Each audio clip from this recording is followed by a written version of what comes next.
Man, I sure do love playing video games. Multiple playable characters in Sonic games were a staple at one point. Almost every Sonic game from Sonic 3 and up until Sonic 06 had multiple multicolored routes that you could choose from. And while sometimes they could have been truly amazing, even surpassing the main character himself, other times they've been barely even playable. You good there, Sonic? So in today's video, I thought it would be great if we took a look at every single Sonic game with multiple playable characters and explain why they are, in my opinion, so conflicting. Now, I want to set up some ground rules. I won't be talking about reskins, which is why I won't be talking about Tails in Sonic 2, because in the original game, it was just a Sonic clone. And I also won't be talking about characters that were added when certain games re-released. The only thing like Sonic Origins is out of the picture. There will be no spin-offs, so no Riders or Game Gear games, because I'd be here all day. And yes, sorry, no Chaotix here either. With all that being said, let's get into our first game.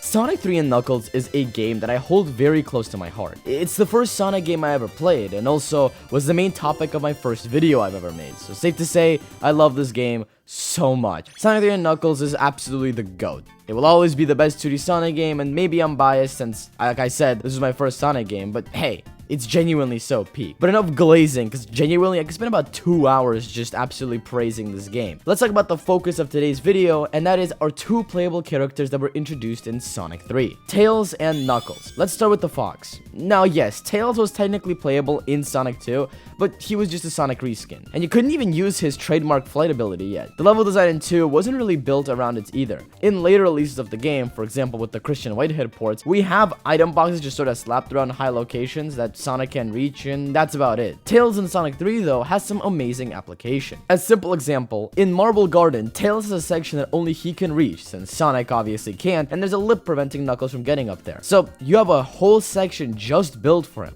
And this is just one example out of a whole plethora in the game. Now, to make him less broken than he already is, the game devs made sure that after a period of time, he got tired. And this will come in very strongly when we talk about our next character, Knuckles. The Red Echidna made his debut in Sonic 3, and boy did he not disappoint. First and foremost, in a lot, and I really do mean in a lot of levels, Knuckles has its own section. They might not seem very major at first, like this one section, Angel Island, where the boss just takes place in a different area, but actually this leads into a completely different Act 2 from Sonic's Act 2. The beginning part is completely different as Knuckles traverses through the caverns, and that's just so cool. And that's not the only example. There'll be sections in the game like Lava Reef Act 2, a level that is built for Knuckles and has its own sections everywhere. Hydrocity, Ice Cap, Marble Garden, Sandopolis, and almost every stage in the game has some sort of Knuckles section, and dude, it's so cool. I've beaten Sonic 3 and Knuckles over 20 times, and I still can't get over how amazingly designed the game is. And remember me mentioning Tails getting tired after a little bit? Well, that allows good old Knuckles to take advantage of his climbing, since he never gets tired and he can climb up to higher areas that Tails doesn't have the stamina to get there. Unless there's a lip which allows Tails to get up there. Oh my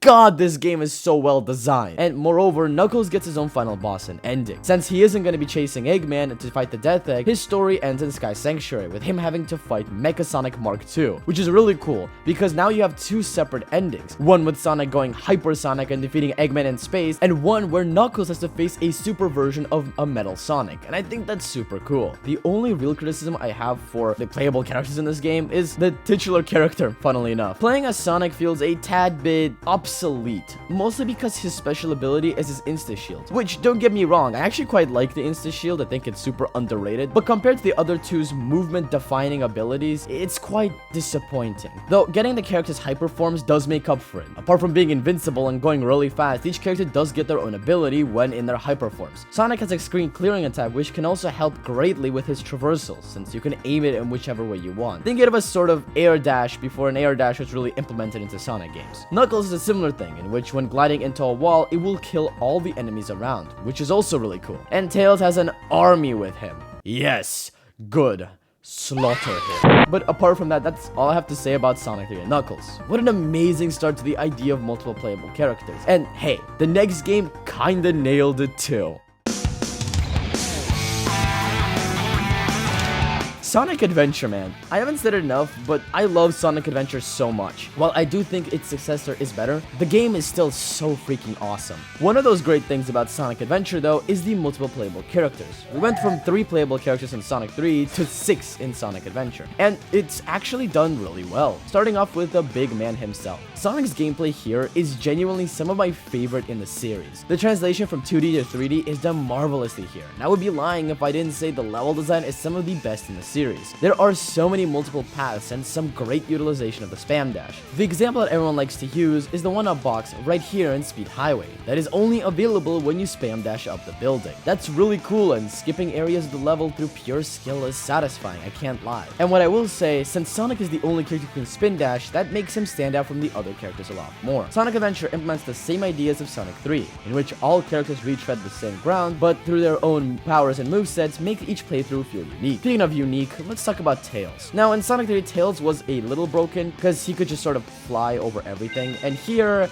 he's not very different at all, actually. The main premise of the level is you have to race Sonic to the end of the level, and have to get to the end much quicker. But he does lose a lot of that cool factor that he did in Sonic 3. He doesn't have very many paths to call his own, and there are just these big hoop rings that give you a boost forwards, and that's about it. The biggest change of any of the levels is seen in Speed Highway, but apart from that, Tails is definitely a downgrade from what he was in Sonic 3. And he also gets tired way too quickly. Knuckles, though, is super cool. This is where we have our introduction to the treasure hunting gameplay, in which we have to look around the stages to find 3 emerald shards. And this gameplay is actually done really well in SA1. Because of how naturally open SA1's levels already were, Knuckles can comfortably treasure hunt, and it works quite well. Now, while I love SA1's treasure hunting levels, I do think there are some downsides that we will get to once I talk about SA2's treasure hunting. But all things considered, Knuckles' gameplay is awesome. I cannot lie. They are a very nice change from a get to the end type level. Amy is the only character in SA1 that I made a defense video for, and that's because I actually quite like her gameplay. Now, is it one of the weakest in the game? Absolutely. But it doesn't necessarily mean that it's bad, because,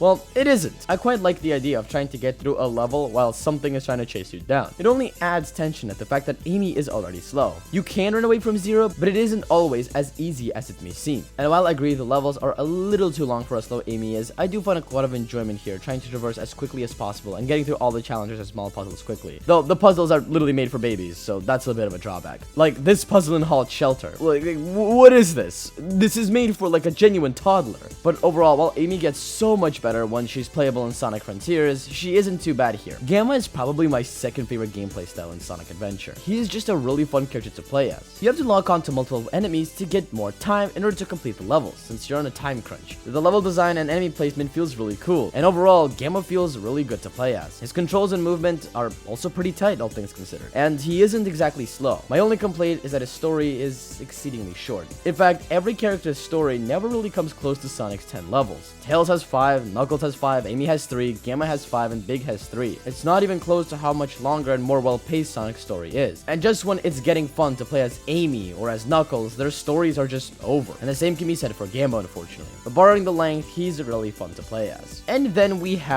Big. You just fish until you get froggy, and that's literally it. I can't even really say anything else. It's just everything there is to say, and Big's gameplay is just not fun at all. It's not fast, the fishing is really janky at times, and it's just not good. It's the only gameplay style in Sonic Adventure I outright dislike. But Adventure does nail its characters almost perfectly. Barring Big and his gameplay, I really enjoy playing as all the characters, and only wish they had more playtime. Adventure's successor, though, does multiple playable characters so freaking well. Sonic Adventure 2. Oh man, SA2. This is literally one of my favorite Sonic games ever, and I replay it all the time. What Sonic Team did with playable characters, though, is really interesting. First and foremost, while we still have 6 playable characters, there are only 3 gameplay styles: Speed, treasure hunting, and mechs. They basically took the best 3 from SA1 and built upon it. And dare I say, these stages are overall better than SA2. Another thing that SA2 does, though, is it gives characters their own levels. While we do go through similar environments like Shadow's White Jungle and Sonic's Green Forest, they aren't the same levels. And this actually builds upon having different level design, but also making the world feel coherent and, well, part of the same world. Which I think is to SA2's benefit, as it allows each level to be built around the character's gimmicks and playstyles. Alright, well, let's start off with the Speed characters. Now, we have Sonic and Shadow to talk about, and I have to say, I like these characters more than I do in the Sonic Adventure. Final Rush and Skyrail are in fact some of my favorite levels in the franchise's history, as they perfectly combine speed exploration, and have a very tight and satisfying A rank. If you actually want to see my top 3 levels before Shadow Generations came out, you should check out this video right here made by my friend Seth, which I also appear in. He needs the views. That video is super underrated. It needs like 10,000 views, okay? Go and watch it. Anyway, yeah, the speed characters in SA2 are better than they were in SA1. I just think the level design is better and the controls in both games are peak. To be completely honest, I really do go back and forth a lot of the time, but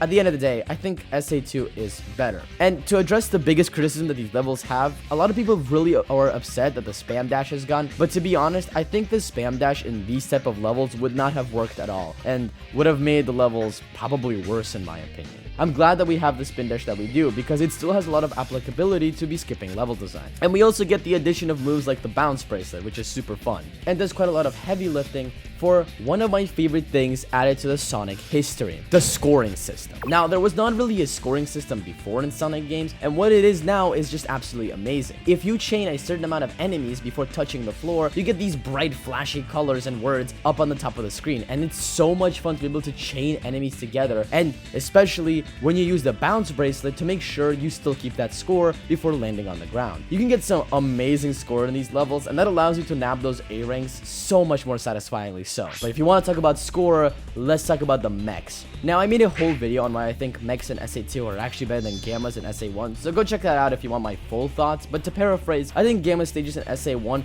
weren't really realized. By that I mean a lot of them were way too short and had the same repeating gimmicks that you already experienced as other characters. In Sonic Adventure 2, we have custom made levels that are tailored to the gimmick, and honestly, all are great. The only one I outright dislike is Sand Ocean, but apart from that, I think all these levels are great. Internal Engine, Weapons Bed, and of course Cosmic Wall are honestly amazing levels, and I have often replayed just because I had so much fun with them. Like I said before, the best thing that SA2 added was the scoring system. Locking onto multiple enemies yields you score with some stylish words and colors to go along with it, and adding all that to the fact that you have to do all of this to grab the A rank, and what you get here is genuinely so much fun, especially in levels like Cosmic Wall and Weapons Bed. It's stupid fun. The treasure hunting stages is yet again another example of taking something that worked previously and building upon it, because these are also better than SA1's. Now, I've also made a video on explaining why these stages are better than SA1's variants, so go check that out if you want my full thoughts. But essentially, the Knuckles levels in SA1 suffer the same issues as Gammas do, except they also have an issue in that they can be beaten in like 1 minute sometimes. Because of how small some environments are and how you can detect 3 emerald shards at once, it makes these levels really short and make Knuckles' campaign, which is by level length supposed to be one of the longer ones, really short, and that's really disappointing. When I first played SA1, Knuckles was my favorite character, so when his story ended, I was just sort of like,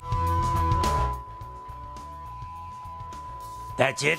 But in Sonic Adventure 2, the levels are not only so much more fleshed out, but like the mechs, they are custom tailored to the treasure hunting duo. Do I think they overdid it sometimes? Yes, Meteor Herd and Mad Space are both levels that are way too big for the playstyle, but at the same time, I actually quite enjoy both. Mad Space is a level that I have defended on multiple occasions, maybe because I got A rank first try when playing SA2. I don't know, but I still like that level quite a lot. Rouge and Knuckles have abilities to climb walls, glide, and burrow into walls, and the burrowing and specifically makes the emerald placements even more unique. You can also detect only 1 emerald at a time, which I know is a massive criticism to this gameplay style, but I think it's actually really good because it makes these levels actually long and not a speedrunner's wet dream. Which, even then, speedrunners have learned how to speedrun this in like 30 seconds, so I digress. I think my favorite levels have to be Dry Lagoon and Pumpkin Hill. They are both what a perfect treasure hunting level should be in my opinion. Not too big in size, but also not too small, clever emerald placement, and overall just fantastic experiences. Sonic Adventure 2 nails its playable characters,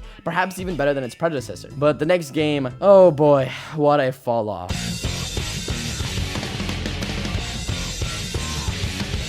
Sonic Heroes, man. I don't even need to say this at this point, but I don't like this game at all. I think it's probably the worst mainline Sonic game I've ever played. Heck, maybe even the worst Sonic game, period. And its multiple playable characters kind of show that. Now, there are 4 stories in Sonic Heroes, but they don't function in the same way they do in the games prior, nor afterwards. The gameplay styles do not change from story to story, but each team has 3 different gameplay styles within it. Not to always hate in the game and give where credit is due, I think the idea of playing as 3 multiple playable characters is a neat idea. I think it can work really well in a Sonic game if it was fleshed out and done really well, but Sonic Heroes fails at doing that. Hey, at least it's a pretty cool idea, I guess. The 3 styles are Speed, Flight, and Power. Speed is, well, fast, I guess. The speed characters have a homing attack, a tornado move, and a rocket excel, which is just a your spin dash. These characters are probably the worst to control, but also the most applicable since you can use the speed characters to go through certain sections faster. It doesn't make these stupid long levels any less longer, but you know, whatever. It is what it is. That's honestly about it. They have some light speed dashing section that don't even work half the time, homing attack chains, and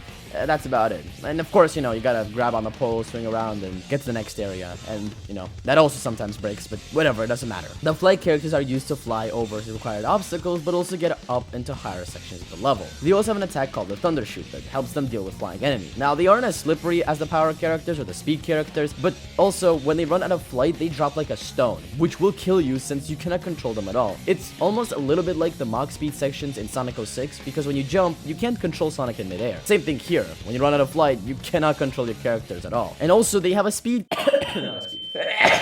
and also, they have a height cap for genuinely some abhorrent reason. Power characters are for dealing with groups of enemies or particularly buff enemies. They have a 3-punch combo and a mid-air attack where you throw away other characters, as well as having this glide move when you're over these fans. While they do make destroying enemies faster, they also have a different problem. Knuckles and Omega have these massive arcs when swinging, and have caused me to slip off the edge multiple times, especially when dealing with particularly bulky enemies. While Vector and Big have the complete opposite problem, where you have to be completely stopped and be stuck in an animation that doesn't allow you to move at all. And while it's better than whatever the hell Knuckles and Omega have, it isn't the best solution to the problem. But you know what is though?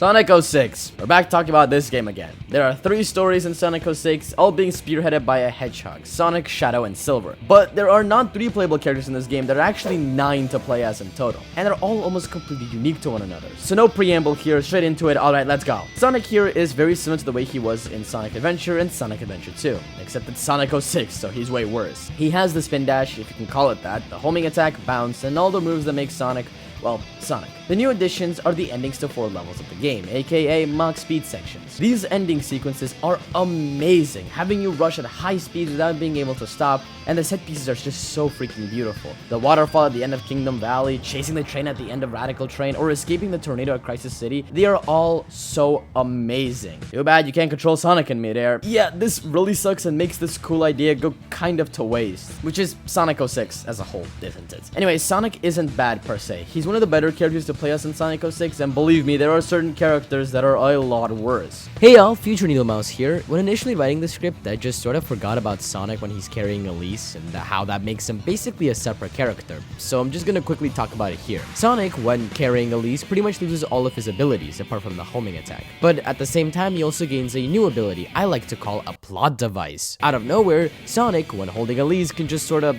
walk on water and quicksand. Why? Because it's a plot device, like I said. But it makes no sense in complete honesty. You can make the argument that it's Iblis, but I don't know how fire works with water and how they can just are able to walk on water. Whatever, it just makes no sense, but this gameplay style only appears in 2 levels, those being Dusty Desert and Tropical Jungle, and I'm very happy for that fact because it honestly sucks to play as. It's probably some of the worst gameplay in this game, apart from another character we'll get to in a little bit. But back to past me now. Now, before I move on to the next character, I want to address something. Now, like I said before, while there are 3 stories, there are 9 playable characters, and that's because in specific levels, you will actually switch characters for a brief period of time before returning back to the main hedgehog. And I have to say, this is the best way multiple playable characters have been done in Sonic history. You don't have to choose one gameplay style and stick with it to the end. No, you get little bits throughout the game that feel perfect. And had 06 been actually a good video game, would have been great. You don't have to sacrifice Sonic and Shadow's gameplay for Tails or Omega. The game just does this idea so perfectly, and it's especially reflected in Project 06, where all the characters are fun to play as. In fact, with Amy in particular, I wish she was playable more, because in Project 06, she is so much fun. While in, base game, well, we'll get to her in a second. But, you know, speaking of multiple playable characters, let's talk about Tails. He's really weird in this game. He has his titular and iconic flip, but for his other power, he throws bombs. Why? I don't know, man. Explosions are cool, I guess. Tails actually gets his own level in Wave Ocean, though it's very similar to Sonic's version of the stage, so it isn't really all bad. Knuckles has his gliding and climbing, as well as a 3-punch combo. And that's it. He appears in 2 levels total, and both times you'll probably get stuck on the wall. Yeah, man, I sure do love Sonic 06. His gliding feels extremely heavy, and the control in midair is atrocious. Also, I hate how he and Rouge just don't have any climbing animations except for up. It's so jarring, and yeah, it just sucks. On to our next story with Shadow. He's very similar to Sonic, except he's a lot more combat heavy, which I guess is kind of in line with his appearance in Heroes, since Team Dark was often treated as a sort of hard mode. He has a 5-hit attack combo when homing onto enemies, which actually makes dealing with bigger enemies a lot better. We also lost the spin dash for some reason, not that it was any good with Sonic, but it's a little strange that Shadow doesn't have it. And he also has his Chaos Spear, which stuns enemies. Now, the biggest change by far between Sonic and Shadow comes with the meter at the bottom. Now, Sonic's was used for his gem powers. Oh yeah, I forgot to talk about the gem powers. You suck, you suck, you suck, you suck, you suck, you suck, you're stupid broken. Right, back to Shadow. This is his Chaos meter, and the more enemies you defeat, the more it charges up. Reaching level 1, Shadow gains Chaos Snap. Holding down the attack button allows Shadow to instantly snap onto the next enemy, and it's really useful and allows dealing with enemies much faster. Reaching level 2 grants you Chaos Lance, an upgraded version of Chaos Spear that can now kill enemies. And reaching level 3 gives you Chaos Blast, or as I like to call it, a disappointment. What the heck happened here? Whole cities are weeping at this abomination to humanity. Say whatever you will about Shadow 05, but at least pulling off Chaos Blast was cool as heck. This is just sad. And this idea of a more combat-focused Sonic could have been made so well if we had the same scoring system as Sonic Adventure 2. And if the game was, of course, more polished. The scoring system kind of makes a return, but it's only if you defeat a leader of a group. And it's so disappointing, because I guess the idea was there, but never made it in. Now, not to keep talking about Project 06, but I really do wish Sonic 06 had more time in the oven every time I do look at P06. Of course, it could never be like Project 06. One would have been made in 2007 or 8, and the other is currently being created in Unreal Engine. But it does show us what it could have been. Again, though, it could never reach the heights of Project 06. Project 06 is a modern game compared to a mid to late 2000s game, but it still could have been one of the best Sonic games in my opinion. But you've heard this way too many times. It's just so unfortunate because, man, we lost a lot with this game, haven't we? Now, as far as Shadow's amigos go, we have Rouge and Omega. Rouge is just a much worse Knuckles. She can glide and climb, but doesn't have her kicking from SA2, and instead has just bombs. Why? Like I said, explosions are cool. Omega is perhaps one of the worst characters in this game. He has a couple of different attacks, and they all pretty much equally suck. I really couldn't tell you anything about him, since all I remember is kind of wildly running around, spamming certain attack buttons, just hoping the enemies would die. Our final story revolves around the newcomer, Silver, and his gameplay is drastically different to Sonic and Shadow. First off, he is a lot slower.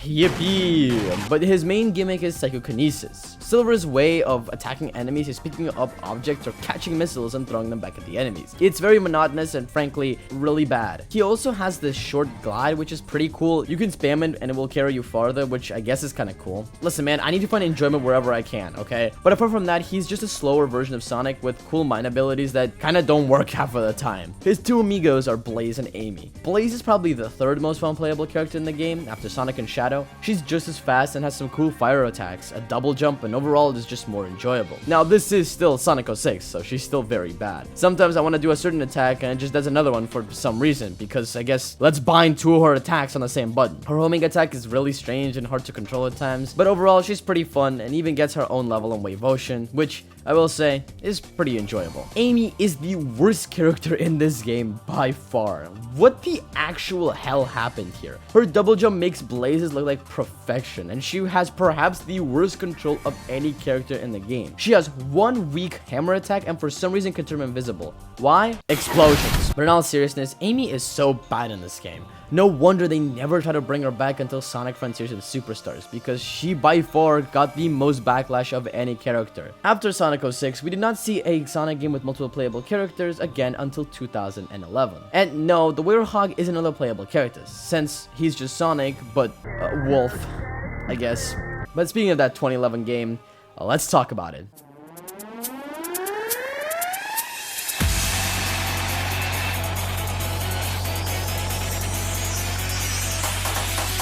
Sonic Generations still remains as one of the highest rated Sonic games ever, and while I do think it's overrated, it's undeniably a great video game. In this game, you play as two Sonics, Modern and Classic. Now, to explain, and so people don't yell at me that I don't mention Sonic Unleashed, it's a little different, because in that game, Sonic is still Sonic, while Classic Sonic and Modern Sonic are separate entities. Felt like I needed some clarification so people wouldn't be pissed off at me in the comments. Anyway, let's talk about Classic Sonic first. To me, this Classic Sonic has only been classic in name, mostly because, to be honest, his gameplay isn't anything like it was in the Classic game. games. Unlike those games taking advantage of momentum-based gimmicks and flinging you at high speeds, here you have a broken move. And while yes, the spin dash is fun, I would have much rather preferred the momentum-based gameplay from the classic to be in Generations. Otherwise, I think his gameplay style is pretty fun. There are some hiccups with the level design being ass, but it's like a needle in a haystack, and is nothing compared to what we'll get later on. Modern Sonic, on the other hand, is the star of the show. He's so much better than classic Sonic, and there really isn't a stage I outright hate. Planet Wisp is, I guess, the closest it comes, but even then, I still quite like Planet Wisp. He controls very similar to the way he did in Unleashed, having the boost, stomp, drift, homing attack, and so on. The really big difference comes with the lightspeed dash and the wall jumping. Both have been made completely situational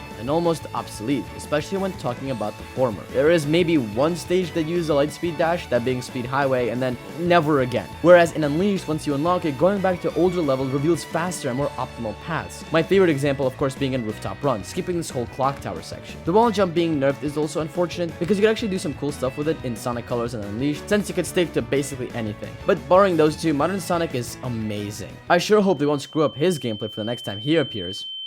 Now, for the longest time, I was debating whether or not to include Shadow from Shadow Generations in this video. But then it kinda hit me. You can't actually play Shadow Generations without having to play Sonic Generations. Or that you have to buy Sonic Generations in order to play Shadow Generations. And using that excuse that makes no sense at all, I decided to put him here. It's my video, I can do whatever I want. Like, look, I can put a video of my dog on screen, and you can't do anything about it. Like, look at that vlog. Isn't she so perf? Oh yeah, Shadow Gen.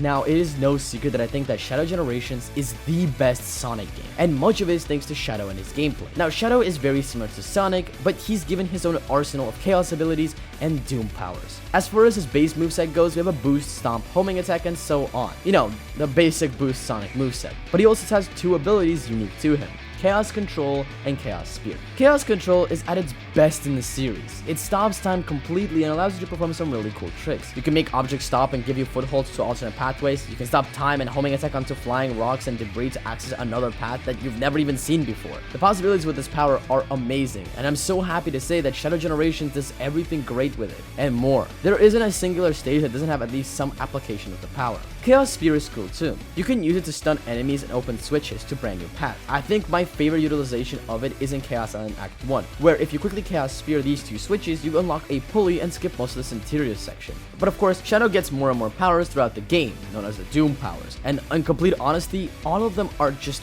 freaking awesome. Doom Spear is an upgraded version of Chaos Spear. Instead of being able to shoot only once, you can lock on and shoot 5 at most, and it has some great usage in levels with those same switches being put to good use. This is probably the worst of the Doom powers, not bad in any way, but the others are just so much better. Doom Blast is probably one of the most underrated powers in the game, as it has some amazing usability. My favorite example comes in Kingdom Valley Act 1, where you could use it to break this glass, or you can skip the interior section completely and just make it to the next Doom Surf section, and that is just so cool.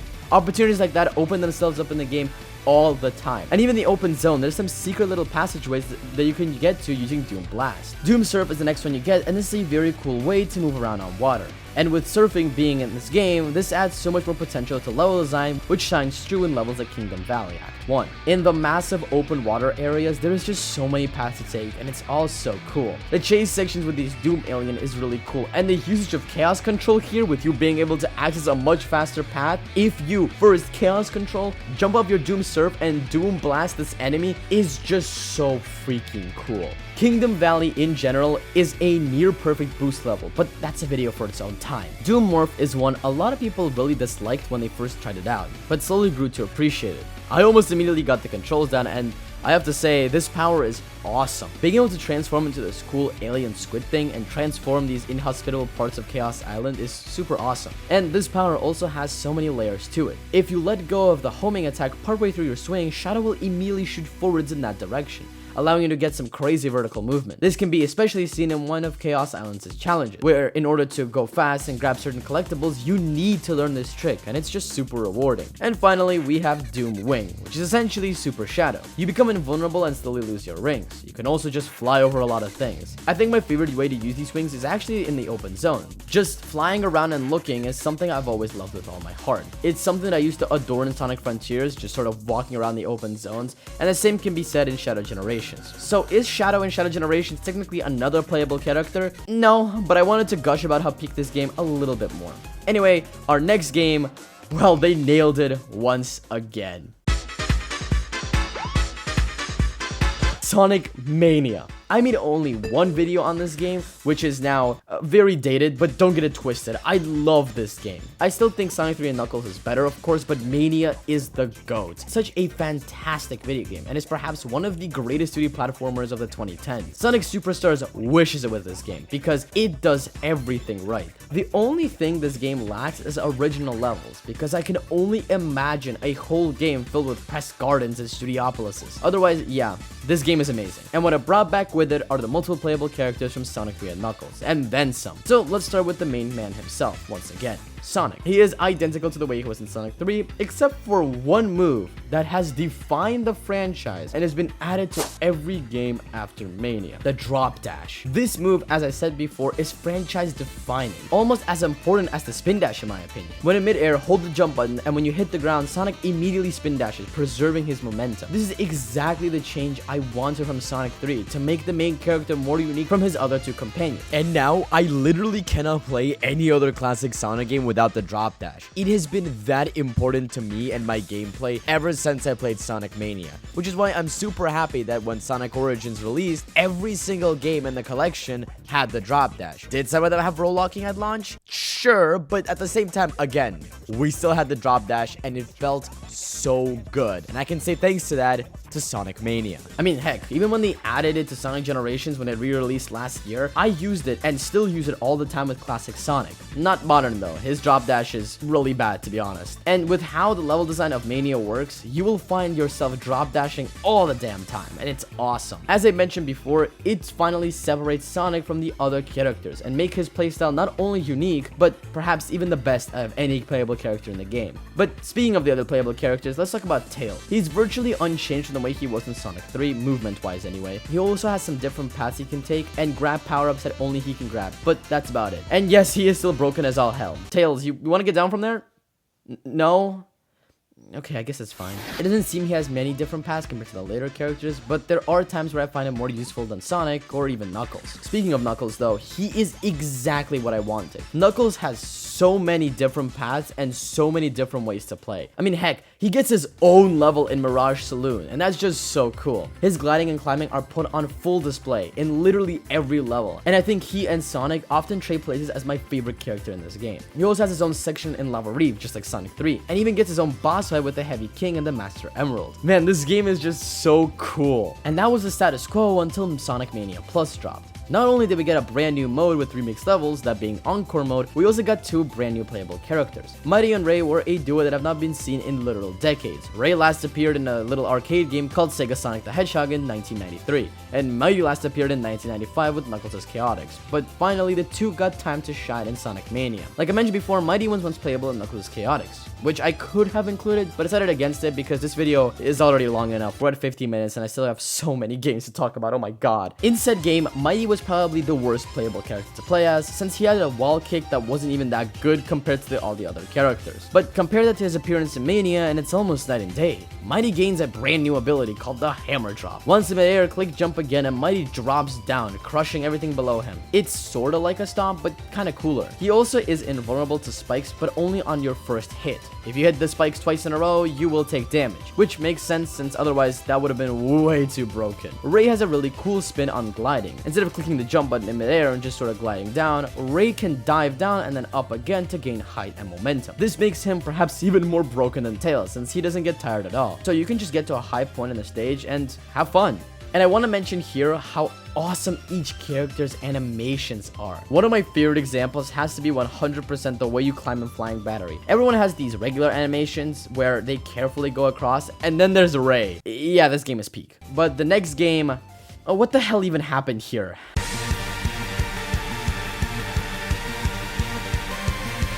Sonic Forces. Oh man, Sonic Forces. I haven't talked about this game that much on my channel, but all you have to know is I think this game is one of the worst Sonic games ever. Everything about this game sucks, except for the soundtrack, which I think is actually super underrated. But this game did have multiple playable characters, starting off with good old modern Sonic. Everything that made Unleashed and Generations so good has been completely stripped away in this game, leaving only a hollow husk of a character. It can be beaten with a singular hand, and barely any movement is necessary. The game quite literally plays itself. The drift-based basically is now gone, and Sonic controls so badly that I can't even make basic jumps anymore. The only thing that is somewhat cool is his air boost, which is an upwards curve, but it's only used in like one level to get a barely faster path, so I digress. His acceleration is also really bad and has caused so many deaths and runs, and this jump is just, oh my god.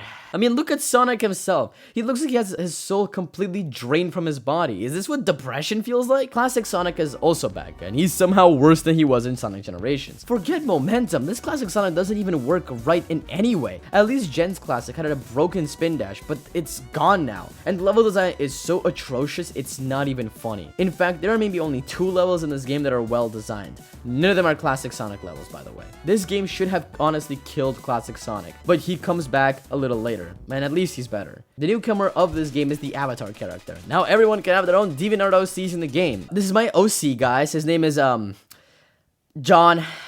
Yeah, I don't know where I was going with that. The Avatar is just a worse Sonic. His homing attack is slower, doesn't have the boost, can only double jump if you're a bird, and his drift... What the hell is this? Yeah, also his levels really suck. There is little to no enjoyment to be achieved, which is unfortunate because it could have been so much more. But we do have one last character, and he's probably the only redeeming factor of this game. Kinda. Later down the line, we got a Shadow DLC. Episode Shadow is only 3 levels long, which is ridiculously short, but those 3 levels are also the best 3 in the game. Now, Shadow is almost completely identical to Sonic, a far cry from what he was in Shadow Generations or even Sonic 06's Shadow. Only difference is that he has this cool homing attack chain you can do, and hey, at least they brought it back in Sonic Generations, and it's so much better. So, awesome, I guess? Yeah, there really isn't much to say about these characters. They all kinda suck, just like the entire game.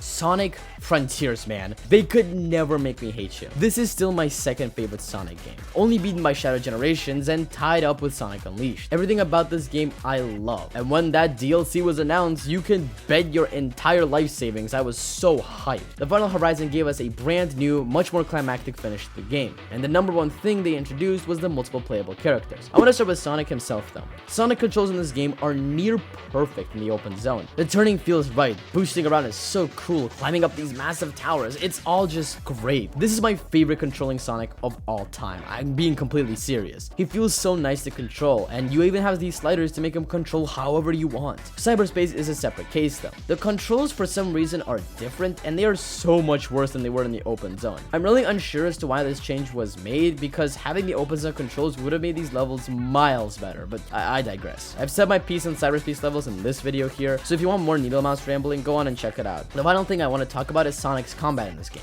It's actually really cool. While there aren't a ton of moves, it is really fun to go from Wild Rush into a Cyclone Kick into a Cross Slash. I don't hate this combat because it's fun to pull off cool moves. Just make sure the auto combo is off. And you might have some actual fun here, because I know I certainly did. Alright, it's time to talk about the other multiple playable characters. Let's start with Amy. Amy is probably the best out of all the 3 playable characters that were added in Final Horizon. I actually really like her. In general, I quite like Amy in this game, specifically her as a character. When she isn't just a whiny girl who only cares about Sonic and has no character traits, she can actually be quite enjoyable. Of course, they don't have to get rid of that completely, but what she was before was...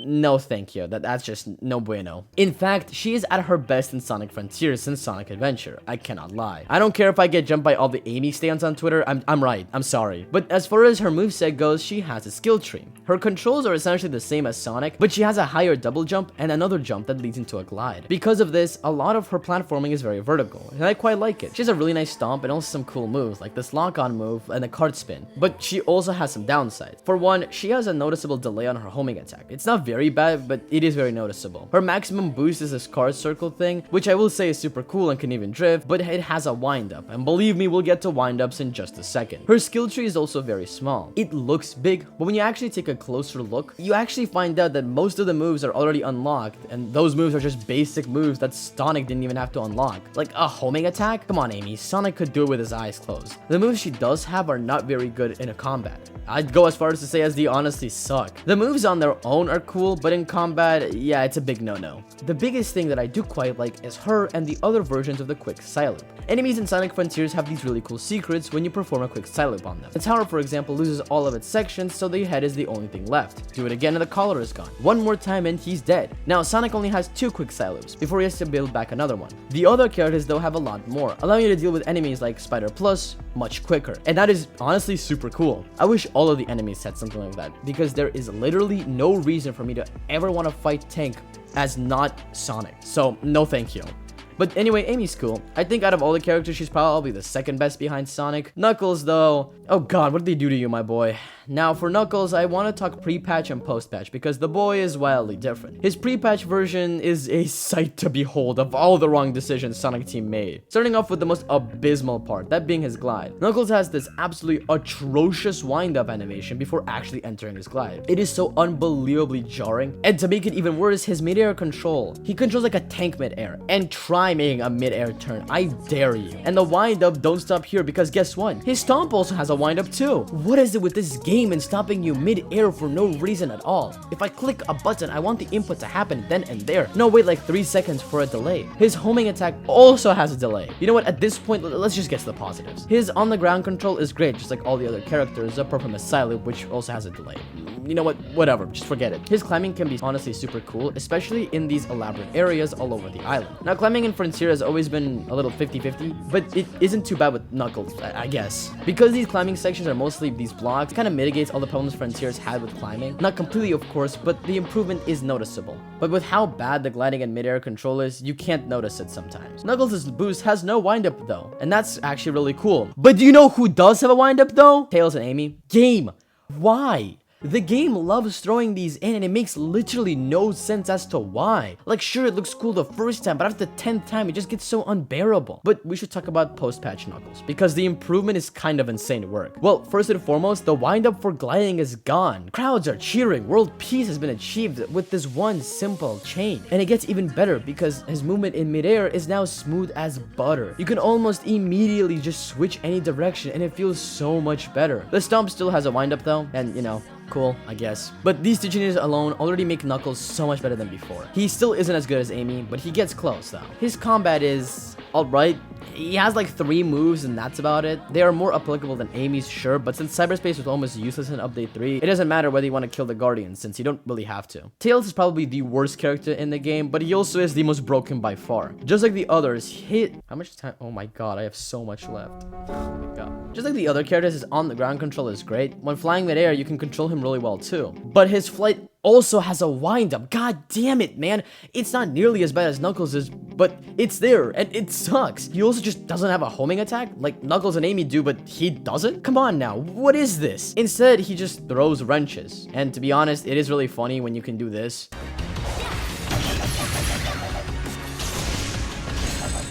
But guess what he also has? A wind-up for both his boost and stomp. Round of applause, ladies and gentlemen. Like I said before, what is this game's fascination with giving wind-ups to literally everyone for no reason? But speaking of the boost, Tails hops into the tornado from SA2, and you go flying. You can go literally anywhere with it, and it breaks the game in half. If you create an infinity sign on the ground and get yourself an infinite boost, you can go flying anywhere. And I've skipped so many sections of the game.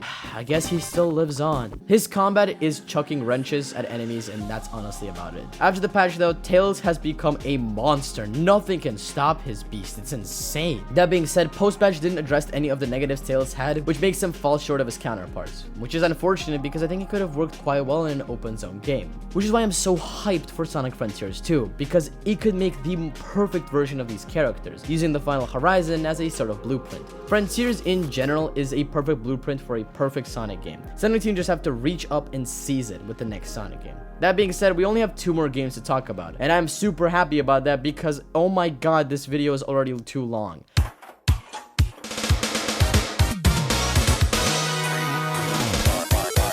Sonic Superstars is certainly a video game. When I first played it, I thought it was great. Now I just sort of think it's like a 7 out of 10 tops. The game isn't the best, and I think Sonic's 2, Mania, and 3 and Knuckles clear this game. But that being said though, the multiple playable character roster here is amazing. We got 5 playable characters here, and most of the time, their gameplay is good. But just that. It's just good. Let's get into it. First, we have Sonic. He's pretty much the same way he was in Mania, drop dash and all. The only special thing he and the returning characters have are the White Emerald ability, which grants you special powers. Now, I won't be talking about the Emerald powers since that's a game-specific gimmick, not a character-specific one. But Sonic's is getting the homing attack for him, and it's pretty much useless. Because you can only use it for like 10 seconds, there is honestly barely any applicability at all. Combine that with the fact that you already have a much better red burst, and it's pretty much totally useless. One thing I should also mention is that every character has an act dedicated to them. Sonic gets Speed Jungle, and it's pretty fun. It's a very vertical rail grinding based one, and it slaps, I'm not gonna lie. One of the best stages of the game, in complete honesty. If only every stage was this good. Tails is also identical to the way he was in Mania and 3 and K. His special level is the one that can be missed really easily. If one chooses to play Act 1 of Frozen Base, you won't be able to axe Tails' level unless you beat the game, which I think is really stupid. But in complete honesty, you aren't really missing any much of anything because Tails' Frozen Base is just okay. It's a pretty vertical level, but unlike Sonic's, which has cool rail grinding to back it up, this one is just all about flying and is very monotonous and boring. It's nowhere near the best level in Sonic Superstars and is probably one of the worst character-specific acts. But of course, the next character got it way worse. His special move is a tail slap, the crazy tornado, and I mean, it's pretty cool, I guess. I've never used it in game, but it's there. Knuckles is also the same way he was before. His special move is basically identical to that of Tails, which is even more redundant. His special act is probably the worst act of the game too, as it takes place in the worst zone of the game, Golden Capital. It's so bad. It's just... oh my god, I hate that level. The level design is genuinely probably the worst in this game by far. And it's not even just that. Because of how the pinball physics work in this game, it is so easy to be just thrown around the level and get thrown down a lower path and just not be able to get back up because the game just said, well, screw you, you're going down there. And it's really frustrating. And even with Knuckles' climbing and gliding, the way the level is set up is so counterintuitive. Like sometimes, sure, it'll be pretty good. Like for example, these blocks that fall when you start climbing, meaning you have to climb up fast in order to make sure you get to the next part. But then there's other times with these, again, pinball physics that just ruin this level completely. With Golden Capital, I swear they just couldn't decide on a gimmick. It's a golden level, but it also has lava and pinball gimmicks. Like choose one gimmick and stick with it. Why do you bring in so many random gimmicks and make the level overall so much worse? Amy though is cool, I will say. Now as a quick recap, Amy was first made playable in a 2D Sonic game when she was added to all 4 games in Sonic Origins Plus. Her special move there was a bigger insta shield that lasted way longer than Sonic's, and a sort of drop dash that kept her momentum and allowed her to kill anything in her way. She actually still has that in Sonic Superstars, as well as a double jump, and that makes her actually one of the most fun playable characters in the game. Her special ability is throwing a crap ton of hammers, and that's super fun, and is a lot more useful than any of the other powers in the game. Her special act is also really fun too, taking place in Lagoon City, but having this fruit theme. It's very cool. It's also where we get to meet Trip, and it's pretty wholesome. Speaking of Trip, after beating the game, you actually get to play as her, and she's the best character in the game, bar to none. Not only does she have a double jump, but she can also stick to any surface, even upside down. She is broken as all heck. She doesn't get an extra act, but instead acts sort of like Knuckles did in Sonic 3 and Knuckles, with his own story. Trip, out of all the characters, is handled probably by far the best in the game because she has her own unique paths in the levels, while the other characters really don't. They are instead replaced with a character act, which I think is really cool in concept, but completely kill the replayability of this game. Sonic 3 and Mania thrived on the multiple paths that only some characters could access. Here, they just aren't present that much, which is what makes Superstars so frustrating to me. Had the level design been better, and I think it could have rivaled Sonic 3 and Knuckles and Sonic Mania, instead of being worse than Sonic 2. But I don't have much anything else to say here. The game is kinda aight, so let's end the video off with one of my favorite Sonic games.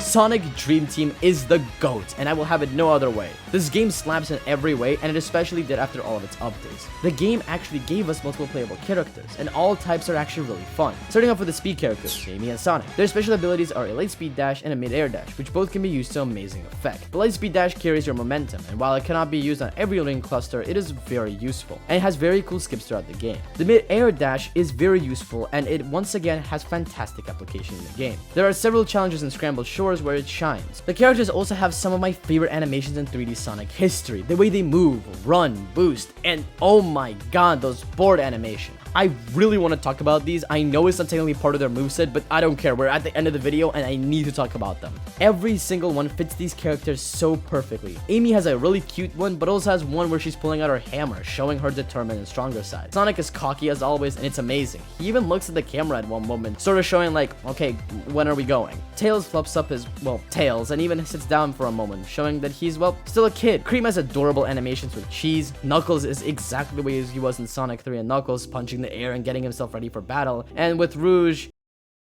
well, they knew exactly what they were doing with Rouge. Shadow, of course, takes the cake with by far the coolest animations, which is per standard, of course. He's the coolest character in the franchise. But back to gameplay itself. The next type of characters are the flight characters, which include Tails and Cream. Their name is exactly what it entails, and their flight does actually open up many opportunities in the level design, with so many red rings and other collectibles being hidden away for only them to collect. They can also access some unique paths, which are pretty cool to see. The power characters include Rouge and Knuckles, and they are the standard gliding and climbing characters we've come to love. They also have some really cool and unique level design that they only can access. The best part about this game is that there are levels made for a certain type of character, and there will be levels for everyone to access with so many different branching paths for everyone to enjoy, and it's really cool to see. Now, these characters do have drawbacks. The gliding was really weak, the climbing was really weak, and the flight was also really weak. There was also no stomp, and it made for all these characters to be worse than they usually were. But notice how I'm speaking in the past tense here, and that's because this was all changed when the game introduced special powers. 3 can be equipped at a time, and there are some really amazing ones that make these characters genuinely so peak. Didn't like slow climbing? Now you can boost on walls. Didn't like how weak the glide was? Now you have a super powerful glide. Didn't like how weak the flight was? Now you have 2 stamina bars of flight. Every problem the characters had before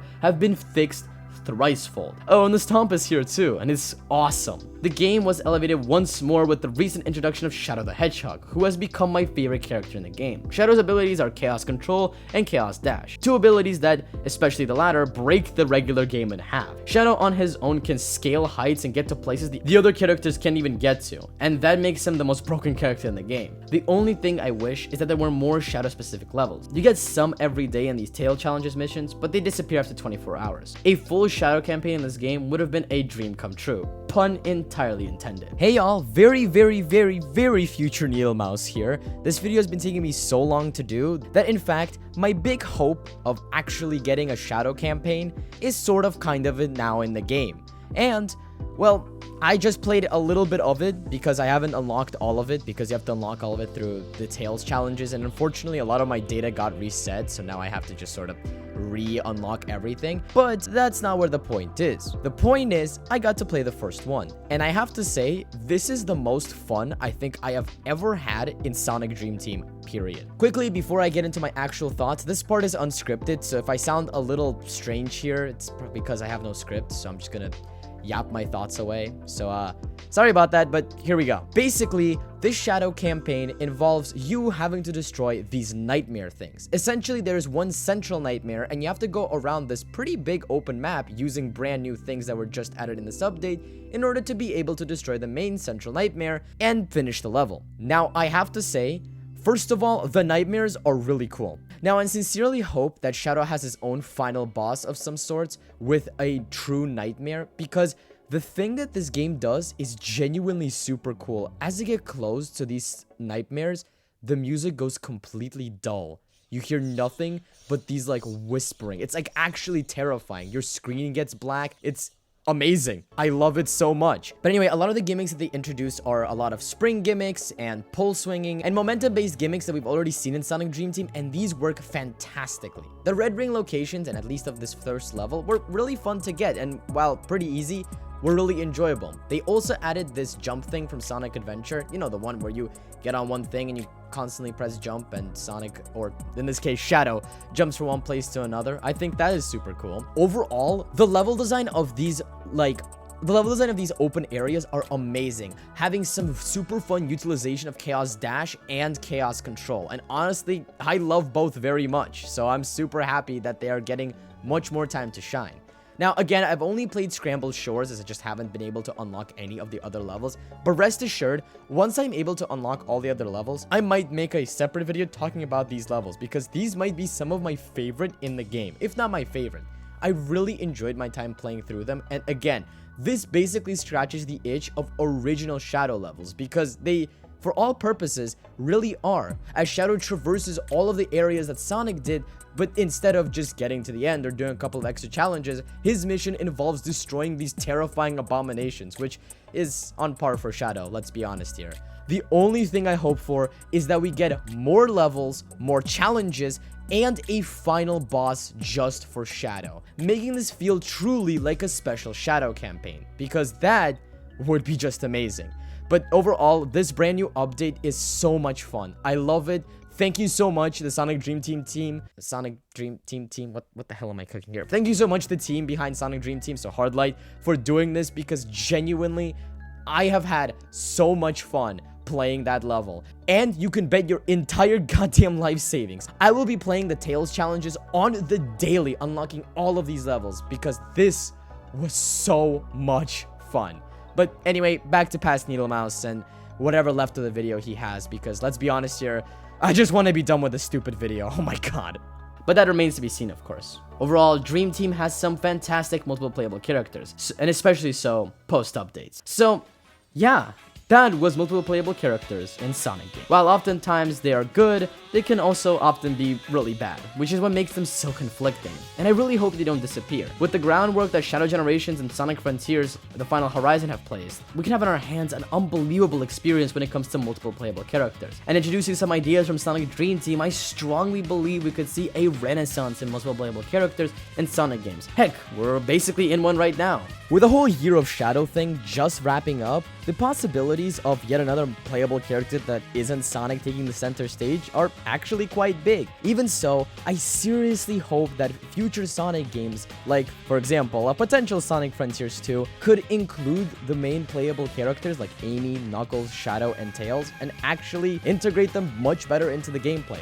While Final Horizon wasn't bad in any way, I still really like it, it was very problematic with its multiple playable character. But taking the ideas, like mentioned before, of Shadow Generations, the way it incorporated Shadow and his gameplay, while using Final Horizon as a baseboard, and bringing in the ideas of Sonic Dream Team and the way it treated its multiple playable characters as well as the moves it gave them, we could genuinely have the greatest Sonic game and the greatest incarnations of these multiple playable characters ever. But please, Sonic Team, next time, make sure you actually give Amy a hammer instead of just her cards. Like, this is ridiculous. We can't have her just with her tarot card thing. Can we please give the girl her hammer back? Thank you. But that all depends if Sonic Team can reach and grab that opportunity, which I think they definitely can. So thank you all watching this stupid long video. It's like, oh my god, it's like an hour long. You guys, if you're still here, you guys are the real ones and are the absolute goats. I hope you enjoyed it. Have a wonderful day wherever you are in the world, and I'll see you all next time. Ciao!